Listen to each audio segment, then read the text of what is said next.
જય સ્વામિનારાયણ તમામ વાલા હરિભક્તોને આપ સૌનું ફરી એકવાર સ્વાગત છે મારી યુટ્યુબ ચેનલ સત્સંગ સભાની અંદર। તો આજના આ પ્રવચનની અંદર આપણે પૂજ્ય જન મંગલ સ્વામી પાસેથી શીખશું કે જીવનની અંદર શાંતિ કઈ રીતે લાવી શકાય। જી હા મિત્રો, આજની આ ભાગદોડ ભરી જિંદગીની અંદર માણસ પૈસા તો ખૂબ કમાય છે, અઢળક ધન દોલત હોય, બંગલા હોય, પણ જો માનસિક શાંતિ ન હોય તો જીવન જીવવામાં કંઈ પણ રસ હોતો નથી। આજે ઘણીવાર એવું આપણે સમાચાર ન્યૂઝમાં જોઈએ છે કે અબજો રૂપિયાના માલિક હોય, લાખોપતિ હોય, કરોડપતિ હોય, પણ ક્યાંક ને ક્યાંક એમના સંતાનો આજે સુસાઇડ તરફ આગળ વધી રહ્યા છે। તો આ બધાય થવા પાછળનું કારણ શું અને જીવનમાં શાંતિ લાવવા માટે કયા ઉપાયો કરી શકાય એ વાત આજે આપણે પૂજ્ય જન મંગલ સ્વામી પાસેથી આ વિડીયોની અંદર શીખીશું। તો વિડીયો સંપૂર્ણ જોજો, વિડીયો ખૂબ ઉપયોગી છે અને તમારા ઘર પરિવાર સાથે અને ખાસ સંતાનોને પણ આ વિડીયો સંભળાવજો, કારણ કે એમને જ ખાસ જરૂર હોય છે કે જીવનની અંદર આ ભાગદોડ ભરી જિંદગીની અંદર માનસિક શાંતિથી આપણે કઈ રીતે જીવન જીવી શકીએ। તો આવો આજનું પ્રવચન કરીએ અને સાંભળીએ પૂજ્ય જનમંગલ સ્વામીને। જય સ્વામિનારાયણ। જ્યાં સુધી માણસની અંદર દેહ અભિમાન છે, વિષયમાં રાગ છે, મારું તારું છે, અહમમત્વ છે, ક્યાં સુધી ગમે તેટલી દુનિયાની માણસને મોટપ મળે કે સંપત્તિ મળે, હૃદયમાં ક્યારેય શાંતિ મળે નહીં, જીવનની સફળતા ન મળે। સ્વામિનારાયણ ભગવાને અંત્યના 8ના વચનાત્મા લખ્યું છે કે જેની ઇન્દ્રિયો નિયમમાં નથી એ વ્યક્તિ ભગવાનની ભેગો રહે છે ને તોય દુઃખી રહેશે। ભગવાનની સાથે રહેતો હોય, આપણે તો ખાલી દર્શન કરતા હોય મંદિરમાં થોડી વાર, આખી જિંદગીમાં એકવાર જો પ્રગટ ભગવાનના દર્શન થાય તો આમ થાય કે ભાઈ બેડો પાર થઈ ગયો, પણ ભગવાન એવું કે છે કે ભગવાનની જોડે અખંડ રહેતો હોય ને તોય દુઃખી રહે, કારણ કે ઇન્દ્રિયો એની વિષયમાં વળગેલી છે।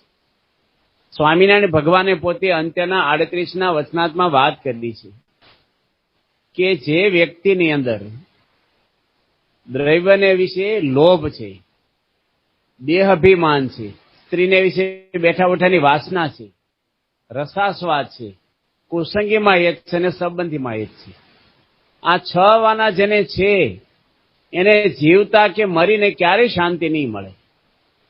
એનો અર્થ કે આ પથરી આપણામાં થઈ હોય, તમે નવા બંગલામાં રહેવા જાઓ કે ફોરેનમાં રહેવા જાઓ, એ દુખાવો ભેગો જ આવવાનો છે।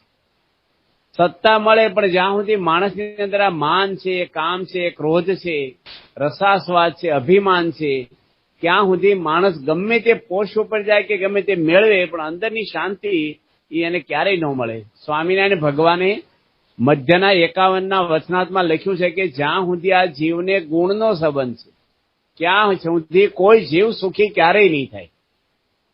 ગુણનો સંબંધ કહેતા રજોગુણ તમોગુણના વેગ આવે માણસની અંદર, કામ ક્રોધના। એટલે સ્વામિનારાયણ ભગવાને અંત્યના 11ના વચનાત્મા લખ્યું છે કે અખંડ શાંતિ કેમ મળે। મુક્તાનંદ સ્વામીનો પ્રશ્ન છે કે સમાધિમાં જે શાંતિ મળે છે એવી સમાધિ વગર અખંડ શાંતિ કેમ મળે। સમાધિમાં તો આપણે કોઈને અનુભવ નથી, ભાઈ સમાધિ કોઈ થઈ નથી, પણ ઊંઘમાં જઈએ ત્યારે આપણને ખબર પડે છે કે કોઈ બોલી ગયું હોય, કંઈક આપણે દુખાવો થયો હોય, અથવા આપણે આર્થિક કઈ મુશ્કેલીમાં આવી ગયા હોય, પણ ઊંઘી જાય ને ત્યારે બધું જ મનમાંથી આપણને કોઈ સતાવતું નથી ઊંઘમાં। એવી રીતે સમાધિ વગર પણ સમાધિનું સુખ તો લખ્યું છે પણ આપણે અનુભવ્યું નથી, પણ એવી શાંતિ અખંડ કેમ મળે। ત્યાં સ્વામિનારાયણ ભગવાને ઉપાય શું બતાવ્યો છે કે પોતાના શરીરમાં આત્મબુદ્ધિ છે એવી ભગવાનના ભક્તને વિશે આત્મબુદ્ધિ જેને થાય તેને સમાધિ વગર અખંડ શાંતિ રહે। જે આપણે યોગી બાપામાં જોતા, યોગી બાપા કહેતા કે 50 વર્ષથી એક ધારું સુખ આવે છે, અખંડ સુખ આવે છે, એક ધારું। હવે એને કોઈ સુવિધાઓ આપણે અત્યારે ભોગવી છે એમાંની એક પણ નહોતી દેહની। કપડા એવા પહેરતા, 3 દાડે અપવાસ કરતા, કંતાન ઉપર સૂતા, ઠંડા પાણી શિયાળામાં નાતા, તળાવે નાવા જતા, અને એને કોઈ સુખ એવું દુનિયાનું આપણે જે સુખ માન્યું છે ને એમાંની કોઈ નહોતું। પણ એની આગળ મોટા મોટા શેઠિયાઓ ફીકા લાગે એવું એનું હસવું, એની શાંતિ, એનો આનંદ, દેશ વિદેશમાં બધા માણસો આજે એના દર્શન માટે દોડાદોડી કરતા, કારણ કે યોગી બાપાના હૃદયમાં કોઈના માટે કાંઈ નહોતું, ભગવાનના ભક્તોનો મહિમા અને મહારાજની ભક્તિ એને લઈને એના હૃદયમાં અખંડ શાંતિ રહેતી। એટલે આપણું વિચાર કેવા છે, આપણું વલણ કેવું છે, આપણું વર્તન કેવું છે, એની પર આપણે શાંતિનો આધાર છે। જેવા સાથે તેવા, એ તો આપણે સમાજમાંથી શીખી ગયા કે જેવા હોય એવા સાથે આપણે એવું થઈ જવાય। પણ યોગીજી મહારાજ એવું કહે છે યોગી ગીતામાં કે સહન કરે એના હૃદયમાં શાંતિ રહે.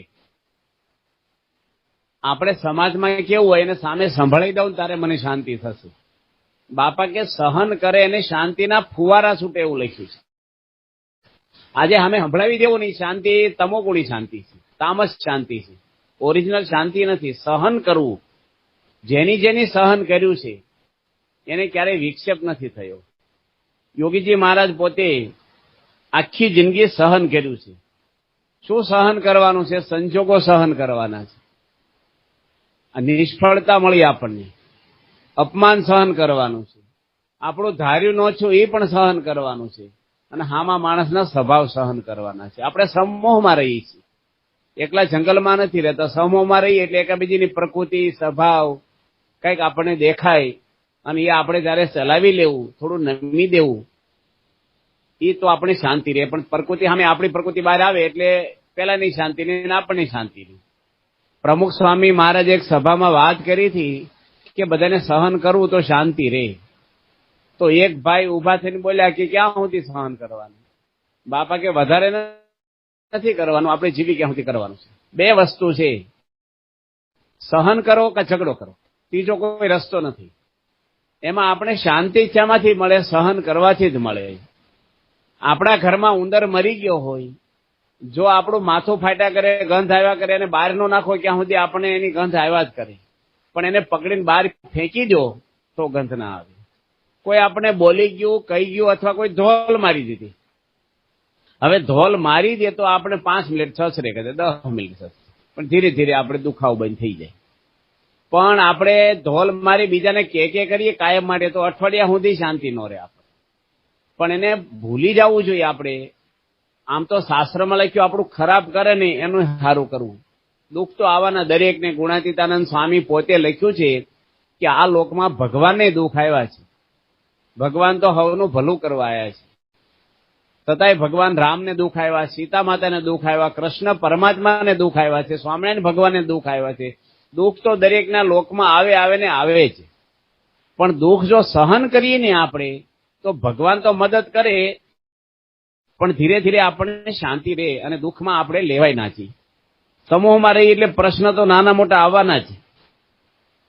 યોગીજી મહારાજ પોતે કોઈ સુવિધા નહીં પણ દરેકને હું આપતા, કાંઈ પ્રશ્ન થાય તો સહન કરવાની વાત કરતા. ભૂલી જાઓ. પ્રમુખ સ્વામી આગળ ખાનગી કરવા હજારો હરિભક્તો આવ્યા છે, પણ બાપા દરેકને સમજણ આપતા. કોઈ જે બાપા કોઈને કહેતા નહીં કે કેસ કરો ને સામે ઠપકારો ને એની જેવા તમે થાવ ને દબાઈ દેશો તો કાયમ આપણે દબાવતા જ રહેશે. બાપા કે આપણે ભૂલી જવું, નમી દેવું. પ્રમુખ સ્વામી મહારાજને એક જગ્યાએ હાર પહેરાવાનો હતો, હું ભેગો હતો ઢસા ગામમાં. હવે એ જમાનામાં 79ની સાલમાં બાપાને એ વખતે એ ભાઈને ત્યાં સત્સંગી નહોતા એટલે એને કેલેન્ડર કે ફોટા એ જમાનામાં નહોતું. એને એમ કે આ પ્રમુખ સ્વામી છે તે બીજાને હાર પહેરાવી દીધો, અને એક જ હાર હતો. બાપાને વાત કરી મેં ઉતારે, બાપા તમને હાર પહેરાવો તો આમને સ્વામી કેવા આપણને પહેરાવે છે એક દડો ને લાભ મળે. બાપા સંતોષ ને આનંદ થઈ ગયો. એવું ન થયું કે ભાઈ હું ગુરુ છું તો આનું કેમ સન્માન છું, મને કેમ નહીં, ને આને કહેવું જોઈએ ને કે ભાઈ આને પહેરાવો. પણ સ્વામીના મનમાં ક્યારેય માન, કોઈની ઈર્ષ્યા, કોઈની જોડે આંટી પડી હોય કોઈ દી આપણે જોયું નથી. એટલી સંસ્થાની પ્રવૃત્તિ, એટલી જવાબદારીમાં બાપાને ક્યારેય ઊંઘ ન આવી એવું બન્યું નથી, ક્યારેય અશાંતિ થઈ હોય. કાયમ આનંદમાં રહેતા અને બધાને આનંદમાં રાખતા. સ્વામિનારાયણ ભગવાને વચનામૃતની અંદર બેની સમજણ વખાણી છે. જનક રાજાની સમજણ વડતાલના વિષ્ણાવથમાં સમજાવી છે. જનકની સમજણનું વચનાવટનું મથાળું જ એવું છે, જનક રાજાની સમજણ. અને અંત્યના 11ના વચનાથમાં સીતાજીના જેવી સમજણ વખાણી છે. જો સમજણ વખાણી છે, વસ્તુ નહીં. સીતા માતાને એટલા દુઃખો આવ્યા, કેટલા પ્રશ્ન એના જીવનમાં આવ્યા છે. આજે રાજકુંવરી હતા ને અયોધ્યાના રાજ માતા પણ ગણાતા, ફૂલની જેમ મોટા થયા છે. પણ એના જીવનમાં તમે જુઓ તો રાજની અંદર કેટલા દાડા રહ્યા છે. આજે કેટલા બધા પ્રશ્ન નિર્દોષ હતા. આપણે કઈ ભાઈ ખોટું સહન નહીં થાય તો શું કરવું છે? તમારે ઝઘડો કરવો છે? સહન જ કરવાનું છે. સીતા માતાએ કીધું ખોટું સહન નહીં થાય. કઈ કે જોડે ક્યાં બેઠક કરી છે કે જંગલમાં ક્યાંથી જવાનું, મીટિંગ કરો મારી જોડે, શું પ્રશ્ન? કશું જ નહીં. અને આવીને કઈ કઈને પગે લાગ્યા ભાવથી. રાગ દેશ નહીં, કોઈ અણગમો નહીં, જંગલમાં સટાઈ ઉપર હુઈ રહેતા પણ શાંતિથી ઊંઘીને આવી છે. તો કહેવાનું શું કે સહન કરવાનું જ હોય આપણે, કે સમજણથી માણસ સુખી થાય છે. પ્રમુખ સ્વામી મહારાજ 89ની સાલમાં બોચાસનમાં ચંદ્રગ્રહણની સભા કરી હતી. લગભગ મોટા ભાગની રાત ગ્રહણમાં ગઈ છે. 3:30 વાગ્યા સુધી ગ્રહણ હતું રાતના, 11:30 થી. એમાં બાપાએ બહુ જ સરસ વાતો કરી હતી. પ્રમુખ સ્વામી અમે સામે જ બેઠા હતા. બાપા એ વખતે કીધું, સખી સમજણમાં ઘણું સુખ છે. એ પદ ઉપર એટલું સરસ નિરૂપણ કર્યું. અને બીજું એક પદ સખી મેલી દે મનના મરોડને. મનના મરોડ એટલે મન ધાર્યું આપણું મૂકી દઈએ અને ભગવાનને સંત કેમ આપણે કરીએ. યોગી બાપા કહેતા ને, કટ વળી જવું, નમી દેવું. એટલી બધી સરસ બાપાએ વાતો કરી હતી. કોને કેટલી સમજણ છે એ આમ ખબર ના પડે. આપણે ભણતા હોય ખબર પડે, ભાઈ 9માં ભણે, 8માં ભણે છે, કાંઈ ને કાંઈ એટલું બેંક બેલેન્સ છે. એની સમજણનું કઈ માપ આવતું નથી. તાવ માટે આવે છે થર્મોમીટર, આપણે હોય ભાઈ તાવમાં પયાલો કેટલો તાવ છે આને.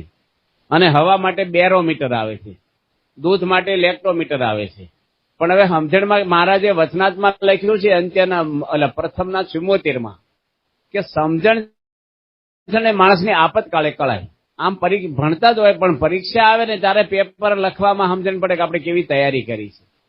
સત્સંગ તો બધા કરી છે, સત્સંગનું ફળ જ આ છે.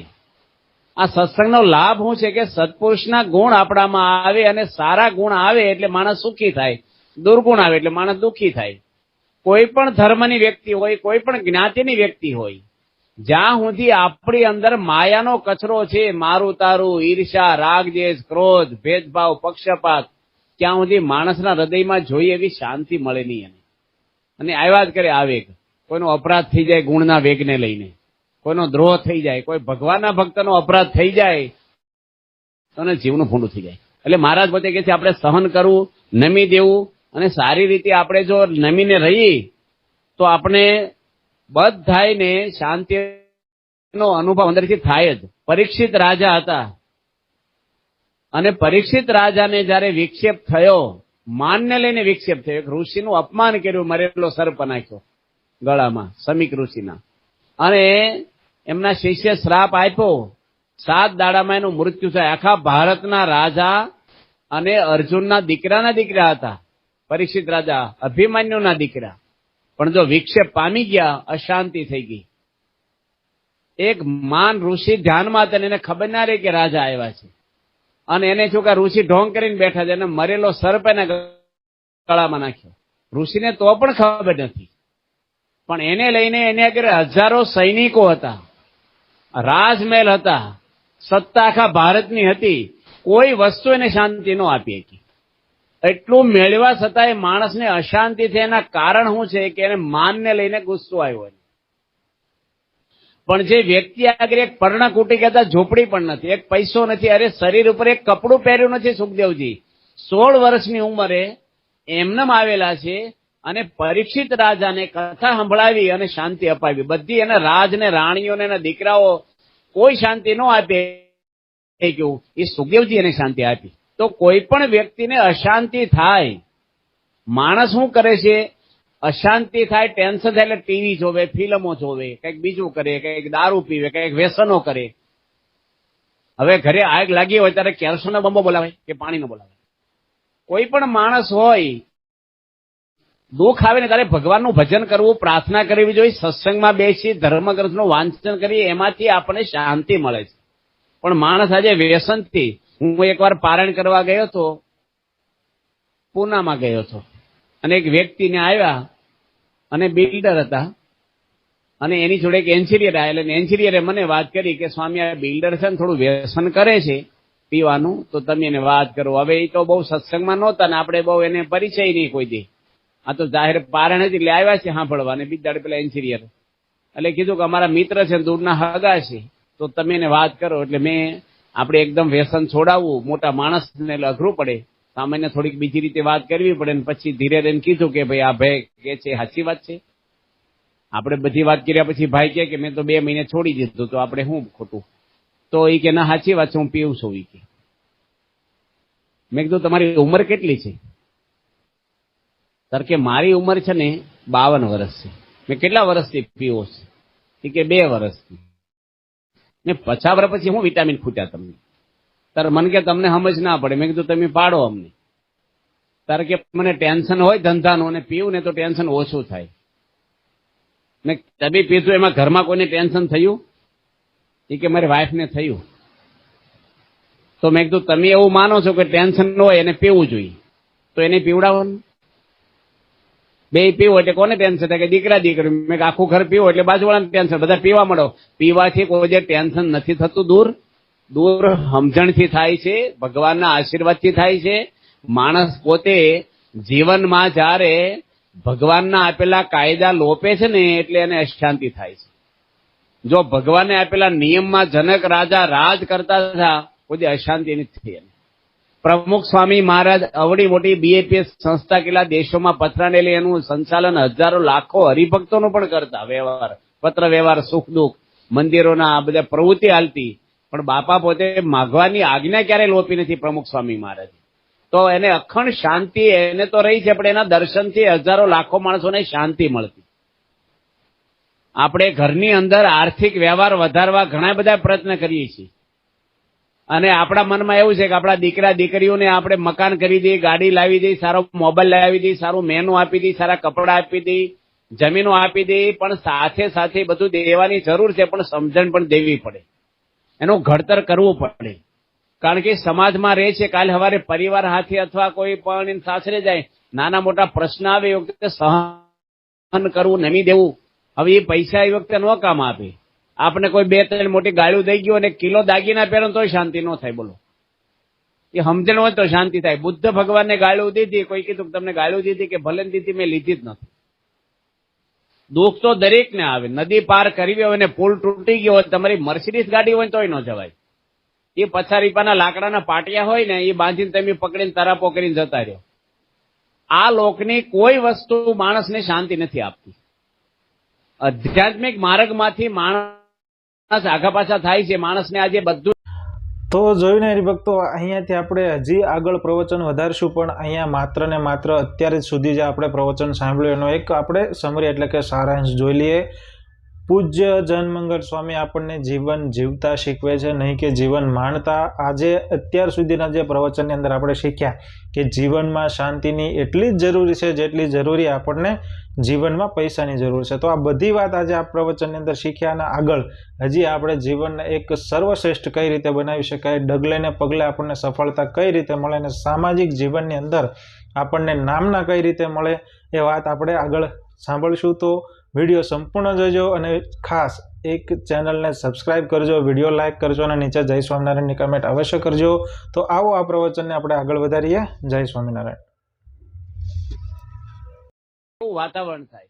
એના પત્ની ધામમાં જતા રહ્યા. આજે કોઈનો આધાર વગર એકલા રહ્યા ને તો એના હૃદયમાં ક્યારેય અશાંતિ નથી થઈ. ભલું થયું ભાંગી જંજાળ ને સુખે ભચ્યું શ્રી ગોપાલ. એક ભાઈ કે અમારે નરસિંહ મહેતા જેવું કામ, કે મારા પત્ની ધામમાં ગયા તો હું એવું જ બોલ્યો, ભલું થયું ભાંગી જંજાળ ને ફેરા ફસ્યું બીજી વાર. હવે આ નરસિંહ મહેતા જેવું કહેવાય? નરસિંહ મહેતાની સમજણ કેવી હતી કે એટલું બધું ભજન કર્યું ભગવાનનું, તો પણ ક્યારેય એને ભગવાન માટે એવું નથી જો કે મારા ઘરમાં કેમ આવું દુઃખ આવ્યું છે. પ્રશ્ન તો નાના મોટા દરેકને આવે, કોઈ પણ વ્યક્તિને આવે. પર્વતભાઈ થઈ ગયા આપણા સ્વામિનારાયણ સંપ્રદાયમાં, એનો એકનો એક દીકરો થમાઈ ગયો, એને દુઃખ નથી થયું. એને હાથ દડે જમવાનું નથી મળ્યું તોય કોઈનો અભાવ આવ્યો નથી. પ્રશ્ન તો દરેકને આવે. જો વાલ્યા લૂંટારા હતા, એને નારદજી સત્સંગ કરાયો, રોડ ઉપર ઉભા સત્સંગ કર્યો છે. જે લૂંટફાટ કરે એને ક્યારેય શાંતિ ન હોય, ખૂન ખરાબી કરતા હોય, બહારથી ભલે ગમે તે પણ અંદર તો હળગતું હોય. પણ નારદજી જેવા સંતનો સમાગમ કર્યો, એનાય વાલમાં લૂંટારા જે કહેવાતા એ વાલ્મીક ઋષિ બની ગયા. રામચંદ્ર ભગવાન એના ચરણોમાં માથું અડાડતા. સીતા માતા એટલા વર્ષો સુધીના આશ્રમમાં રહ્યા પણ સીતાના કપડાય જોયા નથી. એને આવા એક સંયમી ઋષિ બની ગયા. આ સત્સંગ કરવાથી માણસને ઉજ્જવગતિ થાય છે, શાંતિ મળે છે, જીવનમાં પ્રગતિ થાય છે. આપણા એક હરિભગત છે કિરીટસિંહ બાપુ, ભાવનગરમાં, અડવાળના મૂળ શ્રીનિવાસ સ્વામીના સગા ભાઈ છે. એનો એકનો એક દીકરો ધામમાં ગયો. હરકી પેઢી જે ગંગા નદી હરદ્વારમાં છે, એમાં અસ્થિ વિસર્જન માટે ગયેલા કોઈ એના વડીલોના, એમાં એ તણાઈ ગયા. હવે સોમપ્રકાશ સ્વામી છે ભાવનગર, એને શું મારે સમાચાર એને કેવી રીતે આપવા, એને આમ ખંચકાડ છો. એટલે બાપાને ફોન કર્યો, પ્રમુખ સ્વામી એને ફોન કર્યો કે તમારા દીકરા આવી રીતે ધામમાં ગયા છે. કે બાપા ભગવાનનું હતો ને ભગવાને આપ્યો ને ભગવાને લઈ લીધો, અમને કાંઈ એનું દુઃખ નથી, ભક્તિ કરી છે એની, ભગવાન એને તેડી ગયા છે. ન હોય તો શું કરે, તો ઠાકોરજી આપ્યો છો ને ઠાકોરજી લઈ ગયા, આપણું ક્યાં કાંઈ છે. જો આ સત્સંગ કરવાથી આ લાભ થાય છે. નકર ગમે તેવા મોટા મોટા માણસો આજે વિચલિત થઈ જાય, શાંતિ થાય હતી. આપણા સરાઈમાં એક મગન કાકા થઈ ગયા. એ મગન કાકા પોતે બહુ જ મોટા હરિભગત છે આપણા, અને એ મગન કાકા એના દીકરા દિલીપભાઈ, એ આપણા કાર્યકર નિર્દેશક, એની પત્ના પણ, એના પત્ની હતા એ પણ આપણા કાર્યકર હતા. અને અમદાવાદ થી આવતા હતા, ડભાણ આગળ એક્સિડન્ટ થઈ ગયો એનો. પતિ પત્ની બે ધામમાં જતા રહ્યા. અને એની 10 વર્ષની એક દીકરી અને 5 વર્ષનો દીકરો ઘરે હતો. દીકરી તો ભેગી હતી ગાડીમાં. એ દીકરીને કાંઈ ન થયું ને એના મમ્મી પપ્પાની નજર સામે ધામમાં ગયા. હવે કેવું લાગે કે દાદા દાદી રહ્યા અને દીકરો ને એની પત્ની બે ધામમાં ગયા, નાના બાળકો બે ઘરમાં રહ્યા. એ ઘરનું વાતાવરણ કેવું રહે. ને આપણા પાકા સત્સંગી જો સત્સંગ એની પચાવ્યો હતો, તો થોડા દાડા પછી ગુરુ પૂનમ આવીને હવામણ હાકર લઈને આવ્યા. અને બાપાને કીધું કે બાપા, મારો દીકરો અને એની પત્નીને તમે ખરેખર ભગવાનના ઘરે બેહારી દીધા છે. સંસારમાં તો કેટલા દુઃખ વેઠીએ, કેટલું કરીએ તારે. એ તો સત્સંગ જીવનો કર્યો છે, ભક્તિ કરતા હતા એટલે ભગવાનના ઘરે બેસી ગયા. કોઈનો દીકરો અમેરિકા જાય અને એને આનંદ થાય, એ મારો દીકરો મારા દીકરાને પત્ની ભગવાનના ઘરે બેઠા છે એટલે હું હાકર વેચવા આવ્યો છું. અને બાપાએ કીધું થોડું પ્રવચન કરો, બીજાને પ્રેરણા મળે. તો કહેવાનું છે, એવા ઘણા બધા પ્રસંગો આવે છે. આપણા લાલાજી છે, પ્રભુદાસભાઈ લાલાજી, યુગાન્ડામાંથી જયારે ઈદી અમીને બધા ભારતીયોને કાઢી મૂક્યા, હાથે પગે પહેર્યા કપડે, એક પૈસો બેંક બેલેન્સ, એક વીટી ઘડિયા દાગીનો એની પહેરાય, બીજી જોડે કપડા નહીં લેવાના. અને એનું તો બધું યુગાન્ડામાં બહુ મર્સિડીઝ ગાડીઓ, 3 માળનો બંગલો, મીઠાઈની દુકાનો, બેંક બેલેન્સ સારું હતું. અને દેશમાં તો કઈ હતું નહીં. એને પહેર્યા કપડે પાછા આવ્યા. કોઈ પૂછ્યું કે લાલાજી તમે તો બધું છોડીને આવ્યા? કે આપણે ગયા ને તારે ધોતિયું પહેરીને આફ્રિકા ગયા હતા, અને આવ્યા તારે પાટલું પહેરીને આવ્યા. ક્યાં કઈ લઈ ગયા, ખાધું પીધું રાજ કર્યું છે. જો સમજણ હતી ને તો જરાય એને મનમાં એવું ન છું કે હું કરશું, આ બધું છું, આમ છું તેમ છું. ઘણા બધા પ્રસંગો, ચેત્રકેતુ રાજાનું પણ કથા આવે છે ભાગવતની અંદર, કે એને ઘણી બધી રાણીઓ હતી. એમાં એક રાણીને દીકરો થયેલો નારદજીના આશીર્વાદથી. અને એ દીકરો જયારે ધામમાં જતો રહ્યો નાની ઉંમરનો, ત્યારે એને એટલું બધું દુઃખ થયું. રાજ આખું છે ચેત્રકેતુ રાજાને ચરણોમાં, પણ એને એટલી બધી અશાંતિ થઈ ને નારદજી એ વખતે એને સમજણ આપી અને દીકરામાં પ્રવેશ કર્યો. ને દીકરો બોલ્યો કે કોનો દીકરો કોના બાપ, મારે ત્યાં કેટલી વાર તમે દીકરા થઈને આવ્યા છો. અને એને જયારે જ્ઞાન થયું કે ત્યાં સમજણ આવીને રાજ છોડી નીકળી ગયા. કહેવાનું શું કે પ્રશ્ન તો નાના મોટા આવે. બોચાસનની અંદર જયારે પારણ હતી ત્યારે ત્યાગલો સ્વામી મને કે તમે પારણ વાંચો. અને હું વાંચવા બેઠો, પૂજન થયું, મને હાર પહેરાયો, ચંદનનો ચાંદલો કર્યો, એલાઉન્સ કર્યું, નાડાછડી બાંધી, અને પછી મેં જાહેર શરૂઆત કરીને તરત બીજા એક સ્વામી આવ્યા. મને કે તમે ઉતરી જાઓ, મારે કથા વાંચવી છે. જેની પારણ હતી ને ભાઈને એ સ્વામી જોડે હેત, એટલે એ સ્વામી થોડાક મોડા એટલે ભાઈની એવી ઈચ્છા હોય કે ભાઈ તમે વાંચો. પણ આપણે તરત ઉતરી ગયા. અને પછી બાપાને પ્રમુખ સ્વામીને મેં વાત કરી કે સ્વામી એને પારણ વાંચવું હોય તો થોડું વહેલા આવ્યા જોઈએ. મને વ્યાસપીઠ ઉપરથી તરત ઉતારી નાખ્યા. બાપા કે એવી વાતો ન કરો પ્રમુખ સ્વામી, કે માંડીને વાત કરો, શું થયું. મેં કીધું મને હાર પહેરાયો, ચંદનનો ચાંદલો કર્યો, એલાઉન્સ કર્યું, નાડાછડી બાંધી, મારા નામની જાહેરાત થઈ. અને મેં હજી વચનાથ ખોલ્યું ને તરત જ એની કીધું ઉતરી જાઓ. બાપા કે સંતો કેટલા બેઠા હતા અને હરિભક્તો કેટલા હતા? મેં કીધું 1500 હરિભક્તો હતા અને 15 થી 20 સંતો બેઠા હતા. બાપા કે હાર કેટલા ને પહેરાયો? મેં કીધું મને એકને. બાપા કે એટલો તો લાભ મળ્યો કે નહીં તમને? કે છે પ્રમુખ સ્વામી શું આપે છે? દરેકને સમજણ આપે છે.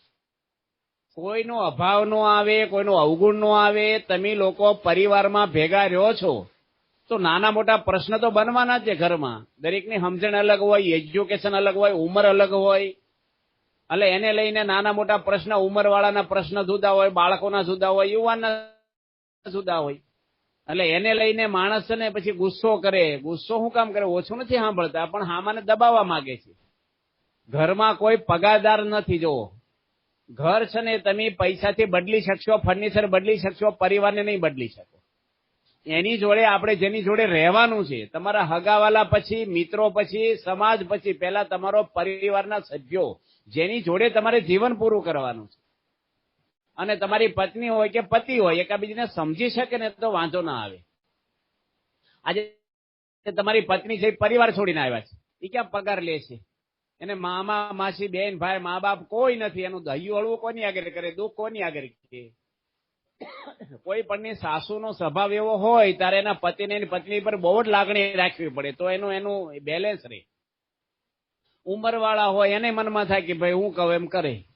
ઘણી વાર તો અમારા ગામડામાં શાક લેવા જાય ને તો લિસ્ટ કરી દે ને, હાવ આ લાવજે એટલા મરચા. ભાઈ એને ખબર પડે છે ની ઉંમર છે, લાવે તો એ શું ભાવે આવ્યું હિસાબ પૂછે. એટલે બહારની પાર્ટી છે, થેલી સામે જોવે કેટલું લાવ્યા, શું લાવ્યા.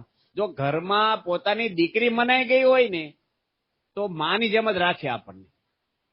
અને કેટલા વર્ષોથી તમને એથી ડીશો ઉટકે તમારી પત્ની, કપડા તમારા મેલા ધોવે, તમારી ચાદરો બદલે, કચરા પોતા કરે છે, ક્યાં પગાર લે છે, કેટલા વર્ષોથી 3 ટાઈમ તમને હાચવે છે.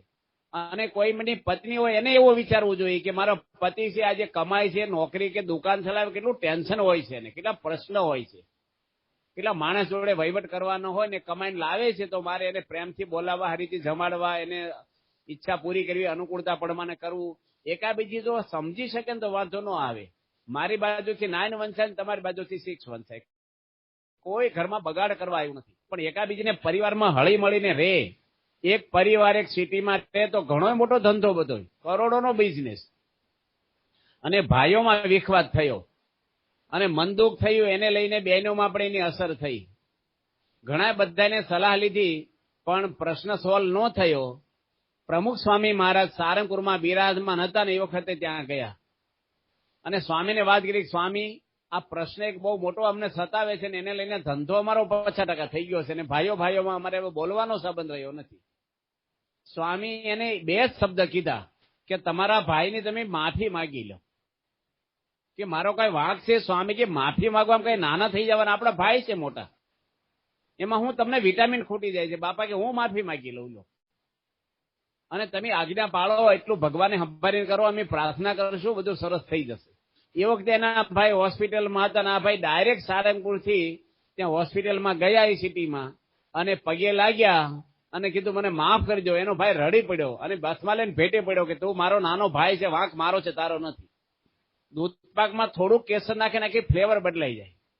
એમ બાપાએ ખાલી કીધું નમી દો બસ. કોઈ પણ વસ્તુ બની, પ્રમુખ સ્વામી ઘણી વાર કહે છે સામે સિંગડા નો ભરાવા, નમી દેવામાં કોઈ વાંધો નથી આપણે. અને આપણા મનમાં એવું કે આપણે નમતારી કાય માટે દબાવ્યા કરે એવું નથી.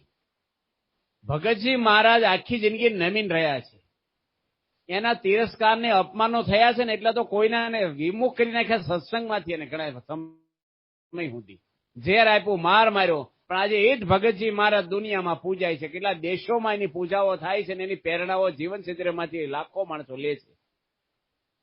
શાસ્ત્રી મહારાજ યોગી બાપાએ સહન કર્યું છે, દબાઈને આખી જિંદગી દબાઈને રહ્યા છે. તો આજે એની જન્મ જયંતિ તો ઉજવવી પડે. એના માટે કેટલું બધું દુનિયામાં આજે પૃથ્વી રહી ક્યાં સુધી એને કોઈ ભૂલી નહીં શકે. નવા નગર ઘરમાં કોઈ ધામમાં જાય ને ધીરે ધીરે ભૂલાતું જાય. પાણી થોડું પતે ને પછી તો ફોટો લટકાડી દે દિવાલે, અને જો પડી જાય ને ફ્રેમ તૂટે ફરીને મઢાવી જ કહેજો તમે, ફરીને મઢાવે જ નહીં. પણ આજે યોગી બાપાના હજી મંદિરો, મૂર્તિઓ મંદિરોમાં પધરાવાય છે, કારણ કે એની સહન કર્યું, બધાને અનુકૂળ થયા છે, ભગવાનના આદેશ પાડીને ભક્તિ કરી છે.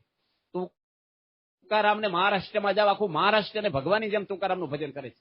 પણ એને અવળે ગધેડે બેહાર્યા, રીંગણા બટાટાનો હાર પહેરાયો અને માથે મુંડન કરીને છૂણો છોપડ્યો, ગામમાં ફેરવા ગામના લોકોએ. તો તુકારામને દુઃખ નથી થયું અને ગામનો અભાવ નથી લીધો. એની પત્નીને થોડી એટલી બધી સમજણ નહોતી તુકારામ જેટલી, તો કીધું કે આવું કર્યું એમાં હું ખોટું કર્યું છે કે આપણે જો શાક થશે રીંગણા બટેટાનું, હજામાં છડી ગઈ હતી, મુંડન કરાયું મફત, અને કે છે આપણે ફૂલેકો વરઘોડો નહોતો નીકળ્યો લગન, ગથાડે ફેરવા આખું ગામ જાહેરાત થઈ આપણી. જો સમજણ એના જીવનમાંથી તો શાંતિ રહી. આવા અપમાનમાં પણ માણસ શાંતિ રાખી શકે. પણ એ ભૂમિકા આજેનું ભજન થાય છે, આપણે થાય મારું માન, હું માન વધે છે, ગુસ્સો કરે ને એનું માન જાય છે. માન ઘટે ને તો જ માન વધે. નિર્માની થાય એને જ માન આપે. ત્યાગે સો આગે ને માગે નથી ભાગે. શાંતિ માટે કોઈ બીજો રસ્તો નથી. પવિત્રાનંદ સ્વામી થઈ ગયા આપણા સ્વામિનારાયણ સંપ્રદાયમાં. ઘણા બધું જ્ઞાન એને હતું, નિયમ બરાબર પાળતા હતા, પણ થોડુંક એનું અપમાન થયું, થોડુંક જ. અને એ વખતે એને અશાંતિ થઈ ગઈ, એટલી બધી અશાંતિ થઈ ગઈ કે ઊંઘ આવે નહીં, ખાવું ભાવે નહીં. એ વખતે ભગતજી મહારાજ એને કથા કરી, ભગતજીને ગણતા નહોતા કોઈ, અને થોડી વાર એવી વાતો કરીને શાંતિ થઈ ગઈ. જો વડતાલમાં ગોરધનદાસ કોઠારી બહુ સારા કોઠારી થઈ ગયા. એની ભગતજીને પ્રશ્ન કર્યો છે કે તમારી જેવી શાંતિ મારા હૃદયમાં કેમ થાય? ભગતજી આગળ એક સત્તા નહોતી, કોઈ સુવિધાઓ નહોતી, અને એના અપમાનો થતા તોય કે તમારી જેવી મને શાંતિ થાય. શાંતિ છે ને અંદરની વસ્તુ છે, બહાર કોઈ વસ્તુ નથી. બે ખેડૂતો હતા, એ ખેતરમાં કામ કરે અને 10 વાગ્યે પોતે હોઈ જાય, તાપ થાય એટલે. અને કોઈ વેપારીઓ એનાથી નીકળ્યા હશે, એની ખેડૂતોને રસ્તો પૂછવા માટે એના ખેતરે ગયા, કારણ કે ચોકડી આવી ને એના બોર્ડ કઈ હતા નહીં. એટલે ખેડૂતોની આગળ જઈને પૂછ્યું, ઓળખતા નહોતા, 4 વ્હીલ ગાડી ઉભી રાખીને પૂછ્યું કે ભાઈ ફલાણા ગામમાં જવું છે તો રસ્તો કયો છે? 4 બાજુના રસ્તા છે, મારે કયા રસ્તે જવું? ખેડૂતો ઊંઘી ગયા હતા અને ઢેફાનું ઓશીકું કરી અને માથે ફાળ્યું હતું ને પાથરીને હોઈ ગયેલા. અને ગાડી લઈને શેઠ આવ્યા એટલે ગામડામાં છે ને પ્રેમ ભાવ બહુ હોય. હજી ગામડામાં બોર્ડ માર્યા હોય, ભલે પધારો. અમુક જગ્યાએ શહેરમાં અમુકને ત્યાં લખ્યું હોય રજા સિવાય કરવું નહીં, પણ ગામડામાં છે ને એ માણસોને નિર્સ્વાર્થ પ્રેમ આપે એટલે એને પાણી પાયું, માટલીમાંથી ફાળિયું પાથરી દીધું અને કીધું બોલો બોલો શેઠ બાપા ક્યાંથી આવો છો?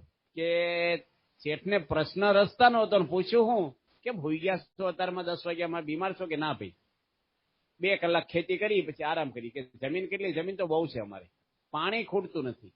તો કામ વધારે કરો ને? કે શેના માટે?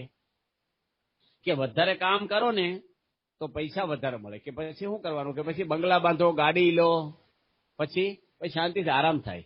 એ કે અમે શાંતિથી જ આરામ કરતા હતા, તમે જગાડ્યા અમને, આવી દખલ ન શીખવાડતા અમને, એમ જ ઊંઘ આવે સરસ. તો મોટા મોટા શેઠિયાઓને શાંતિ ના હોય, એવી અભણ માણસો હોય, કઈ સગવડ ન હોય. અરે શાંતિ અંદર મનમાં છે માણસની, બહાર નથી કોઈ જગ્યાએ. આપણા ત્યાં આફ્રિકાની અંદર એક રાકેશ પટેલ કરીને છે, સારા હરિભક્ત છે, સુખી સંપન્ન છે, અને પાર્કિંગમાં સેવા કરતા હતા. અને જયારે સમય હોય ત્યારે આપણા સત્સંગી ગુણભાવી કે બહારના બધા દર્શન કરવા આવતા હોય અમુક માણસો, એમાં આપણે ગાડી પાર્કિંગમાં લાઈનમાં કરાવે તો જેથી કરીને સમયો છૂટે ત્યારે ટ્રાફિક ન થાય ને હવની ગાડી હવલું નીકળી શકે ટાઈમે. એમાં એક ભાઈ કીધું હું તો અહીંયા જ પાર્કિંગ કરીશ. અને રાકેશભાઈ વિનંતી કરી હાથ જોડીને કે ભાઈ અહીં લાઈનમાં કરો, આ બાજુ ગાડીઓ અહીં મુકાવી છે. અને એ ભાઈ એવા આવેગમાં આવી ગયા અને રાકેશ પટેલે ધોલ મારી દીધી. તો એ રાકેશ પટેલે હાથ જોડ્યા, એક શબ્દ બોલ્યા નહીં. મહંત સ્વામી મહારાજ આફ્રિકા ગયા ને તારા પ્રસંગ કીધો ત્યારે મહંત સ્વામી પોતે બોલ્યા કે આવા ટાઈમે તો સમજણ જ કામમાં લાગે, બીજું કાંઈ શાંતિ માટે કામમાં ન લાગે. આવું છું જો સમજણ રાખી, બહુ શાબાશી આપી, પ્રસાદ આપ્યો, રાજી થઈ ગયા. સાંગલીમાં એક ગોપાલભાઈ આપણા સત્સંગી છે, હમણાં ધામમાં ગયા છે, એના દીકરાના દીકરા એક સાધુ છે. હવે એને ઘરે પ્રમુખ સ્વામીનો ઉતારો કરવાનો હતો, 89ની સાલનો પ્રસંગ છે. હવે એ ભાઈ ઘરમાં બધું હમુનમું કરી દીધું કે બાપા પધારે છે પ્રમુખ શર્મા મારા ગુરુ, તો ઘરમાં બધું હરખું કરી, પડદા ને આ તેને થોડો કલર કામ ને થોડું ફર્નિચર ને જે કરવાનું છે ને.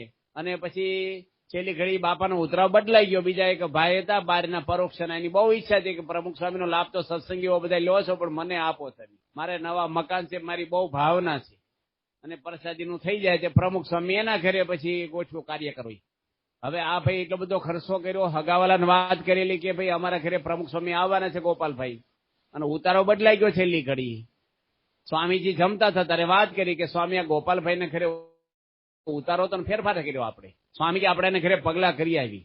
ગોપાલભાઈ કે સ્વામી કાંઈ જરૂર નહીં, કે હું તો તમારો જ છું, તમારા નિમિત્તે અમારે સરસ ઘર બની ગયું, અમે શાંતિથી રહેશું. હવે કે છે જો સમજણ હતી ને તો નકર કોકને પધરામણી ખાલી કેન્સર થઈ હોય તો મન દુઃખ થઈ જાય અને અશાંતિ થઈ જાય. પધરામણી કરી કદાચ ન અનુકૂળ હોય પછી કોક વાર કરે, પણ જો સમજણ ના હોય ને તો માણસ એનો એકલો એક એના દીકરાનો દીકરો, 2 દીકરા હતા, એમાં દીકરાનો દીકરો અક્ષર કરીને એ ધામમાં ગયો 22 વર્ષનો. ગામમાં હાકર વેચી કે મારો દીકરો ભગવાનના ઘરે બેસી ગયો. આપણા સિટી કાકા એક થઈ ગયા, બહુ મોટા હરિભક્ત, વલાસણ ગામના મોંબાસા રહેતા અને ખૂબ જ જ્ઞાની, અને 3 કલાક રોજ ધ્યાન કરે. એનો દીકરો 22 વર્ષ નો ધામમાં ગયો 92ની સાલમાં 1900 ત્યારે સ્મશાન યાત્રામાં એ પોતે થેલીમાં વચનાટ લઈને ગયા અને અગ્નિ સંસ્કાર જો ન્યાન્યા બધા જે અગ્નિ સંસ્કારમાં બધાના પરિવાર કે એના જે સંબંધી આવ્યા હોય બધાને કથા કરી કલાક કે બધાની આજ નહીં તો કાલ ગમે ત્યારે અહીં હોવાનું છે, આ સીતા આપણી હળગવાની છે, ભગવાન ભજી લેવા, રાજીપો લઈ લેવો. એનો દીકરો ધામમાં ગયો છે ને બીજાને સાંખ્યની વાતો કરે છે. આ સત્સંગનું ફળ છે. આપણને એક પરિવારની અંદર લગ્ન કર્યા, ઘણા બધા વર્ષ થઈ ગયા, 8-10 વર્ષ, પણ સંતાનનો જન્મ નહીં, અને ભગવાનની દયા અને પ્રાર્થનાથી એને દીકરો થયો. હવે એના મમ્મી પપ્પા તો હતા નહીં, એ પણ અકસ્માતમાં જતા રહ્યા, અને પતિ પત્ની બે જ રે બંગલામાં. દીકરો જ જન્મ્યો અને આ ભાઈને કઈક રોગ થયો. 6 મહિનાનો દીકરો થયો અને આ ભાઈ હોસ્પિટલ એને સોસાયટીના નાકે હતી, દવા લીધી. ડોક્ટરે કીધું સ્ટ્રોંગ દવા છે, તમે રોજ 1 ઢાંકણું પીજો, નાસ્તો કરીને પછી લેજો દૂધ સાથે, ચા નાસ્તો કરીને. આ ભાઈ રોજ લેતા, પણ એક દાડો ઉતાવળમાં ભૂલી ગયા. ગાડીમાં ચાવી ભરાવી અને યાદ આવ્યું કે મારે દવા પીવાની રહી ગઈ છે. પાછા આવ્યા, દવાનું ઢાંકણું પીધું, પણ ઢાંકણું બંધ કરવું ભૂલી ગયા ઉતાવળમાં, અને નીકળી ગયા. બારીમાંથી એની પત્નીને વાત કરી, કિચનની બારીમાંથી, કે પેલું ઢાંકણું બંધ કરી દેજે ને, ટીપાઈ ઉપર છે બેઠક રૂમમાં, હું ભૂલી ગયો છું. કે વાંધો નહીં, હું ચા નાસ્તો કરું છું, હમણે કરી દઉં. એ દરમિયાન એનો છોકરો 6 મહિનાનો એની મમ્મીને શોધવા માટે પથારીમાંથી બહાર આવ્યો, અને સવારમાં મોડો ઉઠ્યો ને હાલતો આવ્યો, ગોઠણ ભરીને ટીપાઈ પકડીને ઊંચો થયો. દવાની બોટલ હતી. છોકરાને, નાના બાળકોને કેવું હોય છે, હાથમાં હોય મોઢામાં નાખે, આખી બાટલી પી ગયો અને બેભાન થઈ ગયો. થોડી વારમાં એના પત્નીને ખબર પડી ગઈ કે આવું થયું છે મારા બાળકને. હોસ્પિટલ લઈ ગયા, થોડું હરખું થાય પછી મારા પતિને સમાચાર આપું. કેટલા વર્ષો પછી અમારે એક દીકરો ભગવાને આપ્યો ને આવું ભાઈનું દુઃખ. અને દીકરો તો 1.5 કલાકમાં ધામમાં જતો રહ્યો. હવે એના પતિ આવ્યા ફેક્ટરીથી અને જોયું આ દ્રશ્ય. એની પત્નીને કીધું કે તું દુઃખી ના થાય, ભગવાનનો હતો ને ભગવાન લઈ ગયા, તારી ભૂલ નથી, ભૂલ તો મારી કહેવાય કે મારે ઢાંકણું બંધ કરવું છે. પણ થવા કાળ જે થઈ ગયું ભગવાને આપ્યો જ નહોતો આપણે. હું આ વાત ક્યારેય નહીં સંભાળું, તને ક્યારેય ઓછો પ્રેમ નહીં આપું, આપણે રહેતા તેમ શાંતિથી રહેશું. જો આવા ટાઈમે સમજણ કામમાં લાગે, નકર એની પત્નીને જો ગુસ્સામાં 2-3 થપ્પડ માર્યો તો કાલે દીકરાનું દુઃખ તો એની મમ્મીને હતું ને આવું કરે તો એ પાછી દવા પી જાય તો શું થાય, કયો કઈક બની ગયું તો વેગમાં. પણ આજે સમજણ હોય ને, કરતા હરતા ભગવાન જો આપણે માની, જે કઈ સુખ દુઃખ આવે છે ભગવાન કરતા હરતા છે તો શાંતિ રહે આપણને. સ્વામી આપણે કહેતા કે આપણે ટપાલી જેવા થવું, કેશિયર જેવા થવું. બેંકમાં કેશિયર હોય ને, લોન લેવા આવે તો એને કઈ વાંધો નહીં, અને ભરવા આવે તો એને કઈ વાંધો ન હોય. જમા કરવા આવે ને બેંક બેલેન્સ કરવા તો એને કઈ ન હોય, એ તો કેશિયરની જેમ દે લે. ટપાલીને કેવું હોય, મણિયાદર આવ્યું, લગ્નની કંકોત્રી આવી, કોઈને મરણની ટપાલ આવી, બેસણાની, એને કઈ હરકશોક ન હોય, આપીને જતા રહે.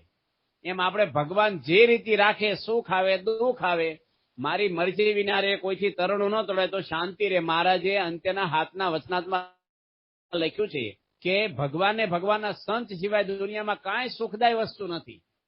માણસ ગમે તેટલા સુખ માટે ફાંફા મારે, પણ સુખ તુલસીદાસે લખ્યું, સુરપુર નરપુર નાગપુર તીનમે સુખ નહીં, સ્વર્ગમાંય સુખ નથી, એવું લખ્યું તુલસીદાસે. ક્યાંય માણસને સુખ કા હરિ કે શરણમાં કા સંતન કે માય, ભગવાનને સંત આગળ જ સુખ છે, શાંતિ ત્યાં છે. અને ત્યાંથી જેટલો માણસ દૂર જાય છે, ઘરમાં જો ગરમી થતી હોય તો માણસ કુલર લાવે, સગવડ હોય તો એસી લાવે, પણ સ્વભાવના દુઃખ હોય તો ઘર્ષણો થાય, ઝઘડા થાય, કોઈનો દીકરો વ્યસને ચડી જાય, કોકને બીજા ત્રીજા કંઈક પ્રશ્ન એવા પરિવારના આવી જાય તો એસી કામ ન કરે ને બેંક બેલેન્સ કામ ન કરે. એટલે પહેલેથી બાળકોને જન્મથી સારા સંસ્કાર આપીને એનો ઉછેર કરવો જોઈએ. ઘરમાં મા બાપને પણ એ રીતે રહેવું જોઈએ કે ફિલ્મો જોવી ન જોઈએ, કોઈની નિંદા કાંઈ કરાય નહીં, આપણે આરતી થાય, ભગવાનના થાળ થાય, ધર્મગ્રંથનું વાંચન થાય, આપણું ઘરનું વાતાવરણ મીણબત્તી પંખાની છે ઓલવાઈ જાય, પણ મશાલ જલ્દી ના ઓલવાય. એમ આપણે જો મનોબળ દીકરા દીકરીને આપ્યા હોય, આજે કોલેજના વાતાવરણો, બહારના વાતાવરણમાં કંઈક ફસાઈ ન જાય કોઈ ખોટા વાતાવરણમાં, અને આપણે એ રીતે સંસ્કારો ધર્મના આપ્યા હોય પરિવારમાં, તો આપણે ક્યારેય દુઃખી ન થઈ. સ્વામિનારાયણ ભગવાને વાત લખી છે કે સ્વભાવ છે ને મધ્યના 15ના વચનાત્મા, એની ઉપર શત્રુભાવ રાખવો જોઈએ. આપણે જેમ મહેમાન આવ્યા હોય ને સારી રીતે રાખીએ તો મહેમાન 2 દાડા વધારે રહે, પણ હવાઈ ગયેલા મમરા આપી દીધા હોય, આગલે દાડા રોટલો ખેતરે જતા રહે તો મહેમાન બસનો સમય જોવાય ન રહે, જતા રહે. એમ આપણા સ્વભાવને પોષણ કર્યા કરીએ આપણે, માનના, સ્વાદના અને આ બધી પ્રકૃતિ આપણી ક્યાં સુધી આપણા સ્વભાવ જાય જ નહીં. સ્વભાવ જોડે ભગવાન કે વેરભાવ રાખવું આપણે, સ્વભાવ જોડે, વ્યક્તિ જોડે નહીં, તો સ્વભાવ આપણા નીકળી જાય. અને દામોદર શેઠ હતા, દભાણનો સ્વામિનારાયણ ભગવાને યજ્ઞ કર્યો ત્યારે દામોદર શેઠ વહીવટ કરતા, એને એક વ્યક્તિ ધોલ મારી દીધી, તો એ દામોદર શેઠ આવા મોટા શેઠને દુઃખ ન થયું. સ્વામિનારાયણ ભગવાને બે વ્યક્તિને ભેગા કર્યા, તો દામોદર શેઠ બોલ્યા કે મહારાજ એમને કઈ કહેતા નહીં કે એમ નાના તારા મા બાપે નહીં ધોલ મારી હોય, એમને નિહાળમાં માસ્તરે માર્યા છે, કોક વાર તોફાન કરતા હશું, અને આ તો અમારા મા બાપ છે કે છે, મારે તો કઈ વાંધો નહીં. જો એની હવળું લીધું, નગર માણસ કંઠી કાઢી નાખે, ભાગી જાય, દ્રોહ કરે, ફરીને આવે નહીં સત્સંગમાં. એટલે ગમે તે થાય. નડિયાદની અંદર પ્રમુખ સ્વામી મહારાજ બિરાજમાન હતા અને 550 જણને આપણે જલેબી આપવાની હતી બાપાના હાથે. સ્વયંસેવકોને, કાર્યકરોને પ્રસાદ મળે પ્રમુખ સ્વામી મહારાજના હાથે, એટલે જલેબીનો આથો નાખ્યો હતો. હવે જલેબી કઈ શીરા જેમ શેકાઈ ન જાય, એટલે એને હાથો જલ્દી આવે એના માટે અગાશીમાં તે પેલું મૂક્યું, થોડી ગરમીમાં. હવે ગરમીમાં સંતોને અગાશીમાં હોવાનું હતું, એટલે સ્વયંસેવકોને કહી રાખ્યું કે અગાશી જે તમે સાફ કરી રાખજો, જેથી કરીને આપણા પાગરણ બગડે નહીં ને અમારે હોવું છે રાત્રે. સ્વયંસેવકોને ખબર નહીં કે તપેલામાં જલેબીનો આથો છે, અને આથો તો ગંધાય થોડો, એટલે એને શું કે એઠવાડો કોણ મૂકી ગયું અહીંયા, તે તપેલું લઈને ગટરમાં ઢોળી આવ્યા અને ઉડકીને મૂકી દીધું. એને એમ કે આપણે સેવા કરી, પછી એને ખબર નહીં કે આવું છે. અને જેવા લેવા ગયા રસોડામાંથી કે ભાઈ જલેબીનો આથો ક્યાં ગયો, તપાસ કરી કે બીજે મૂક્યો, કે ભાઈ એમ તો ઢોળી આવે એઠવાડો તાણે. આ વાત પ્રમુખ સ્વામી મહારાજને કરી તો બાપા એવું બોલ્યા કે આપણે ખાઈને ઢોળવાનું, ગટરમાં જવાનું હતું, આપણે હાંસવું મોટું જવા દો ને. એક શબ્દ બાપા બોલ્યા નહીં. સ્વામી ખાલી વાતો નથી કરી, પ્રમુખ સ્વામી પોતે એવું બોલ્યા છે કે આપણી. તો જોયું ને હરિભક્તો, આજે પૂજ્ય જનમંગલ સ્વામીએ આપણને જીવન જીવવાનો મંત્ર આપ્યો કે આપણે કઈ રીતે જીવનની અંદર સુખ શાંતિથી આપણે જિંદગી જીવી શકીએ, કે નહીં કે માત્ર પૈસા કમાવાથી જીવનમાં કશું મળતું નથી. માત્ર ને માત્ર જીવન જીવવા માટે માનસિક શાંતિ પણ એટલી જ જરૂરી છે જેટલી જીવનમાં આપણને પૈસો કામમાં આવે છે. તો આ બધું આપણે ક્યારે કરી શકીએ? કોઈ સાચા સત્સંગ કરવાથી અથવા કોઈ સાચા સંતનો ભેટો થાય તો આપણને માનસિક શાંતિ આપે અને આપણે જે કમાયેલું છે આપણે ભોગવી શકીએ, અન્યથા બધું જ વ્યર્થ છે. અત્યારે તમે જુઓ, લાખોપતિ હોય, કરોડોપતિ હોય, એમના સંતાનો પણ આજે બધું મૂકીને ક્યાંક ને ક્યાંક એક સ્ટ્રેસ વાળી જિંદગી જીવે છે, એક અશાંતિ વાળી જિંદગી જીવે છે. પણ જો એમનો ભેટો કોઈ આવા સાચા સત્સંગમાં જાય અથવા તો કોઈ સાચા સંતનો ભેટો થાય તો એને પણ જિંદગી સરળ થઈ શકે છે. તો આ બધી વાત આજે આપણે પ્રવચનની અંદર શીખ્યા કે ન માત્ર પૈસા જીવનમાં જરૂર છે, પણ માનસિક શાંતિ પણ એટલી જરૂરી છે કે જેથી આપણે આપણું કમાયેલું ધન આપણને વાપરી શકાય. આ બધું આપણે સત્સંગ કરવાથી થાય, સાચા ગુરુને મળવાથી થાય, અથવા તો આપણે કોઈનું ભલું કરવાથી આપણને માનસિક શાંતિનો અહેસાસ થાય છે અને આપણે જીવનને માણી શકીએ છીએ. આપણે ધર્મગ્રંથો તમે જુઓ, ભગવદ્ ગીતા હોય, રામાયણ હોય, એની અંદર જિંદગીને જીવતા શીખવામાં આવે છે, નહીં કે જિંદગીને માણતા. આપણે જીવનમાં બધું કરવું છે પણ એક લિમિટ, એક મર્યાદાની સાથે બધું કરાય છે. એટલા માટે આજે આ પ્રવચનની અંદર ખૂબ મજા આવે એવું, ખૂબ હાસ્યના પ્રસંગો સાથે પૂજ્ય જનમંગલ સ્વામી આપણને ખૂબ મજા કરાવી. તો આવા ને આવા પ્રવચનો જોવા માટે અમારી ચેનલને જરૂરથી સબસ્ક્રાઇબ કરો. નીચે જય સ્વામિનારાયણની કમેન્ટ અવશ્યથી કરો.